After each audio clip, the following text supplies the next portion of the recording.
नमस्कार जैन दोस्तों, स्वागत है आप सभी का आपके अपने YouTube चैनल अभय स्टॉक पर। मैं हूं आप सभी के साथ अभय यादव।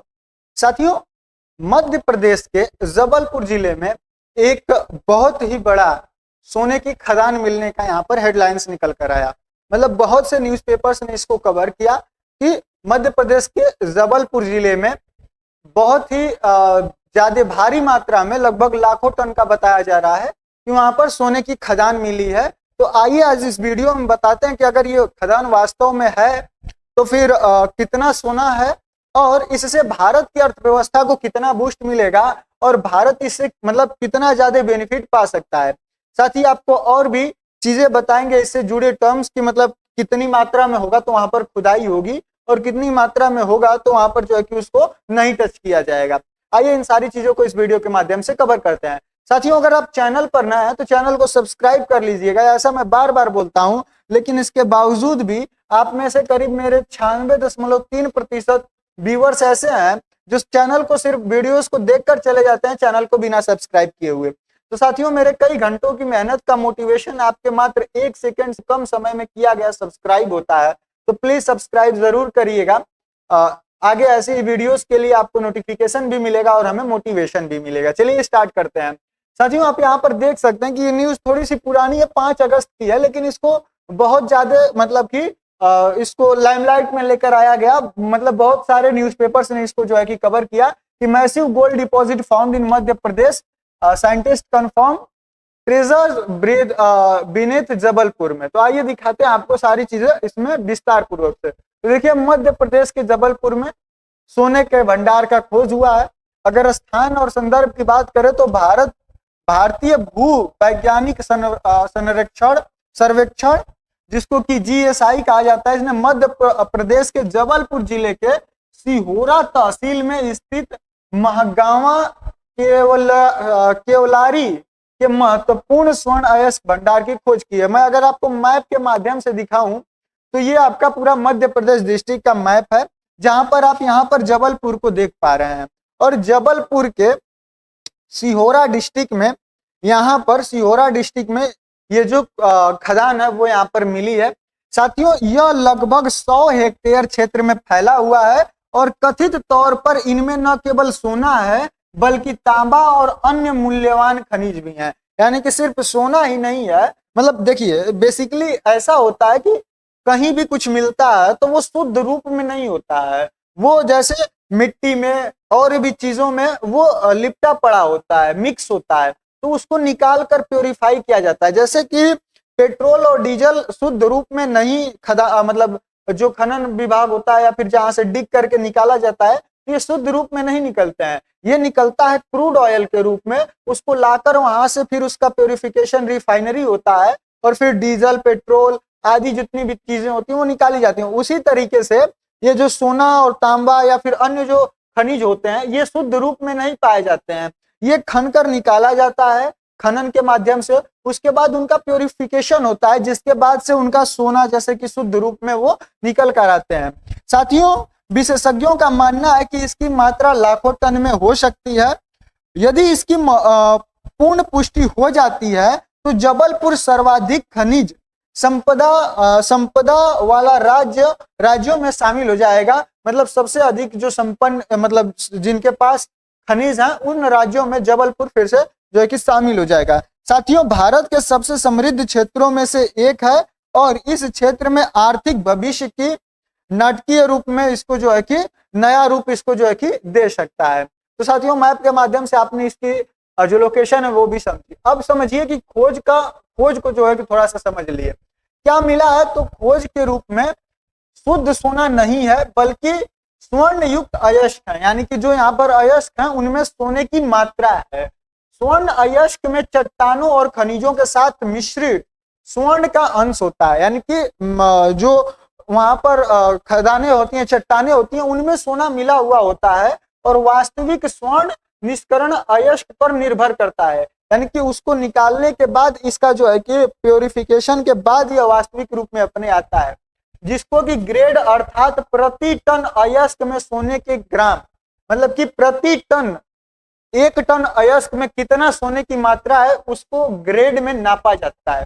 साथियों, विशाल भंडार शब्द का तात्पर्य स्वर्ण अयस्क यानी कि जो सोने के अयस्क है उसकी मात्रा से है, न कि सीधे तौर पर निकाले जाने वाले योग्य सोने की मात्रा से। यानी कि जो यहाँ पर स्वर्ण अयस्क बताया जा रहा है, तो यहाँ पर ये बताया जा रहा है कि उस पूरी जगह पे कितनी मात्रा में जिसमें सोना मिला हुआ है वो अयस्क है, न कि जो शुद्ध रूप से निकाला जाएगा सोना उसकी बात की गई है। तो यहाँ पर यह बात की गई है कि कितनी मात्रा में जो है कि वहां पर जो फैली हुई जमीन है उसमें जो है कि सोने की मात्रा है, ना कि शुद्ध सोने की मात्रा के बारे में यहाँ पर बताया गया है। उदाहरण के लिए मैं बताऊं तो 10 मिलियन टन अयस्क में, मतलब 10 मिलियन टन के चट्टान या फिर खनन में जो निकलेगा उसमें अगर प्रति टन में 3 ग्राम सोना है, यानी कि 1 टन में 3 ग्राम सोना निकल रहा है, यानी कि करीब 30 टन सोना 10 मिलियन टन में निकलेगा, तब यह जो है कि खनन योग्य होगा और यहाँ पर खनन की प्रक्रिया की जाएगी। साथियों, सर्वेक्षण किसने आयोजित किया? तो खनन मंत्रालय के अंतर्गत GSI यानी कि भारतीय भूवैज्ञानिक सर्वेक्षण द्वारा इसको संचालित किया गया। यह सर्वेक्षण अप्रयुक्त खनिज संसाधनों का मानचित्रण करने तथा आयात पर निर्भरता कम करने के लिए चल रहे राष्ट्रीय प्रयासों का हिस्सा था। साथियों, भारत की अर्थव्यवस्था से इसका क्या अर्थ है? तो सोने का आयात कम होगा इससे। देखिए, भारत सोने का सबसे बड़ा आयातकों में से एक है, जिसकी मांग प्रति वर्ष 800 से 900 टन से अधिक होती है। यानी कि भारत जो है कि 800 से 900 टन से अधिक का जो है कि यहाँ पर क्या करता है, तो आयात करता है। ज्यादातर आभूषणों के लिए इसका निवेश किया जाता है, क्योंकि आपको पता है भारत के लोग सोने की चीजें पहनने के लिए, मतलब इन लोग का ज्यादा शौक होता है ऐसे सोने की चीजों को पहनने का, जो विशेषकर महिलाओं में। साथियों, वित्त वर्ष 2023-24 में भारत सोने के आयात पर 45 से 50 बिलियन डॉलर खर्च किया, और जिससे चालू खाता जो कि CAD होता है वो प्रभावित हुआ। साथियों, घरेलू स्तर पर सोने का खनन संभव हो तो इससे आयात बिल में कमी आएगी तथा विदेशी मुद्रा भंडार में, यानी कि जब हम कहीं बाहर से मंगाते हैं सोना तो हम उनको विदेशी जो हमारा डॉलर है वो वहां पर देते हैं, उसके बदले में सोना मिलता है। तो वहां पर जो हमारा विदेश यहाँ पर विदेशी मुद्रा भंडार है वो खाली होता है। तो अगर जब भारत में ही सोना मिल जाएगा तो हम विदेश से कम इंपोर्ट करेंगे, तो इसके वजह से हमारा जो विदेशी मुद्रा भंडार है वो यहाँ पर बचा रहेगा। दूसरा है घरेलू खनन क्षेत्र का बढ़ावा। भारत के कम उपयोग वाले खनन क्षेत्र के विकास को प्रोत्साहित करता है।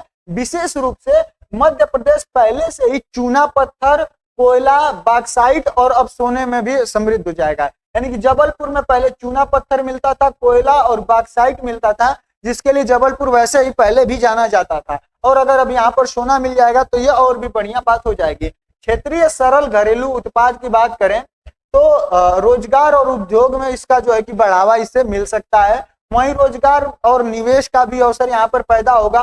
खनन कार्यों के लिए एक विशाल पारिस्थितिकी तंत्र की आवश्यकता होती है, मतलब ऐसा तो है नहीं कि डायरेक्ट कोई एक आदमी कर पाएगा, तो इसके लिए पूरा सेटअप करना पड़ता है, जैसे कि भूवैज्ञानिक, खनिक, इंजीनियर, ट्रांसपोर्टर, उपकरण निर्माता आदि। तो इन सारी जगहों पर जो है कि रोजगार के अवसर पैदा होंगे। निष्करण में प्रत्यक्ष रोजगार तथा प्रसंस्करण यानी कि उसको साफ करने में, रसद और सेवाओं में अप्रत्यक्ष रोजगार सृजित करता है। और राज्य सरकार खदान नीलामी के दौरान घरेलू और विदेशी निवेशकों को भी आकर्षित करती है। यानी कि कौन उस जगह पर माइनिंग करेगा, खनन करेगा, उसके लिए जो राज्य सरकार है वो भी वहां पर क्या करती है, तो नीलामी करती है, टेंडर जो है कि निकाला जाता है। आइए आगे बढ़ते हैं। चौथा क्या है, तो यह सरकारी राजस्व में जो है कि वृद्धि होगी। सरकार इससे जो कमाती है वो खनन उत्पादन के पर रॉयल्टी मिलता है, नीलामी पर प्रीमियम मिलता है, GST और कॉर्पोरेट आयकर मिलता है। वहीं मध्य प्रदेश राजकोषीय ताकत को बढ़ावा देता है और राष्ट्रीय राजस्व में भी योगदान इसका यह देता है। वहीं पांचवा, बेहतर भुगतान संतुलन भी होगा। आयात प्रतिस्थापन, सोने के आयात में कमी होगी, इससे भुगतान संतुलन में सुधार होगा। वहीं डॉलर के बहिर्वाह को कम करके डॉलर के मुकाबले भारतीय रुपए की स्थिर किया जा सकेगा। यानी कि जब सोना ज्यादा हमारे पास होगा तो जो भारत का रुपया है, इस पर कभी अलग चर्चा करेंगे कि किस तरीके से सोना, डॉलर और मतलब भारत जो है कि पैसा कितना छापता है, किस तरीके से जो है कि पैसा छापा जा सकता है, कितनी मात्रा में छापा जा सकता है और इसको कैसे कंट्रोल किया जा सकता है, इस पर अलग से एक बार चर्चा कर देंगे। लेकिन यहाँ पर अभी ये समझिए कि इससे जो है कि सोना ज्यादा निकलेगा तो भारत का रुपया मजबूत होगा डॉलर के मुकाबले। वहीं छठा जो है रणनीतिक स्वर्ण भंडार की संभावना होगी। भारत के आरबीआई यानी कि भारतीय रिजर्व बैंक के पास 800 टन से अधिक का जो है कि सोने का भंडार है अभी इस समय। वहीं घरेलू स्वर्ण उत्पादन से रणनीतिक स्वर्ण भंडार में वृद्धि हो सकती है, जिससे संकट के समय में भविष्य से बाहरी बाजारों पर निर्भरता जो है कि कम हो सकती है। सोचिए यह सोने का जो भंडारण ही था कि भारत को जो है कि बचाया था, जिस समय डॉक्टर मनमोहन सिंह वित्त मंत्री थे, उन्होंने उसको गिरवी रखकर सोने को हमने जो है कि पैसा लिया था अपने यहाँ काम चलाने के लिए। साथियों चुनौतियों और चिंताओं की बात करें तो निम्न अयस्क ग्रेड जोखिम है, यानी कि यदि अयस्क कम ग्रेड में है, मैंने अभी पहले ही आपको बताया, यानी कि उदाहरण के लिए 1 टन में जैसे कि 1 ग्राम प्रति टन से अगर कम सोना निकलता है, यानी कि 1 टन में 1 ग्राम भी सोना नहीं निकलता है, तो यहाँ पर जो है कि यह आर्थिक रूप से भारत के लिए सही नहीं होगा या किसी भी कंपनी के लिए सही नहीं होगा, तो यहाँ पर खनन नहीं किया जाएगा। वहीं व्यवसायीकरण से पहले आगे ड्रिलिंग, व्यवहार्यता रिपोर्ट और पायलट खनन की आवश्यकता होगी, यानी कि पहले छोटे से जगह पर उसको रन करके पायलट प्रोग्राम के तहत रन करके देखा जाएगा, खनन करके कि कितना मात्रा में जो है कि निकल रहा है। साथियों जो दूसरा है पर्यावरण का प्रभाव। खनन से जो है कि पर्यावरण को दिक्कत होती है, वनों की कटाई होती है, भूजल की कमी होती है, वायु और जल प्रदूषण भी होता है, क्योंकि आप माइनिंग करने के बाद वहां पर जो है कि उसकी प्योरिफिकेशन करेंगे तो कुल मिलाकर वहां पर पर्यावरण को भी दूषित करते हैं। वहीं अपशिष्ट रॉक डंपिंग भी वहां पर जो है कि होगा। तो पर्यावरण प्रभाव आकलन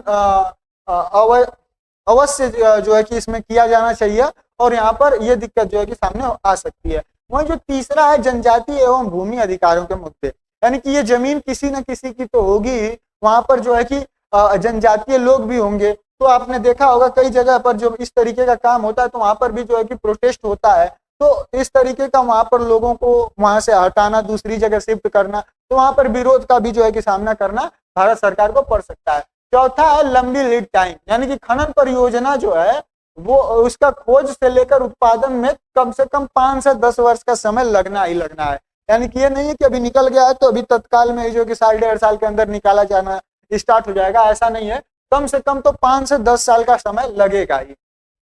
इसमें रिसोर्सेस कंफर्मेशन का पहले मतलब कि कंफर्म करना कि कितने मात्रा में है, फिर EAI का क्लियरेशन मतलब इन्वायरमेंट के लिए, उसके बाद माइनिंग लीज एंड ऑक्शन, यानी कि जो खनन नीलामी होगी कि कौन सी कंपनी यहाँ पर जो है खनन करेगी उसको जो है कि लीज पर दिया जाएगा, उसका जो है कि ऑक्शन होगा, नीलामी होगी। उसके बाद इंफ्रास्ट्रक्चर डेवलपमेंट, ये सारी चीजें होने के बाद वहां पर बिजली का पहुंचाना, सभी तरीके से प्रबंधन करना, सेटअप बनाना, तो उसमें भी टाइम लगेगा। जिसके बाद एक्सट्रैक्शन एंड प्रोसेसिंग, बाद में जो है कि उसकी अंतिम प्रक्रिया के रूप में जो निकल कर आता है तो वहां पर जो है कि खनन करना, उसको वेरीफाई करना और लोगों तक पहुंचाना।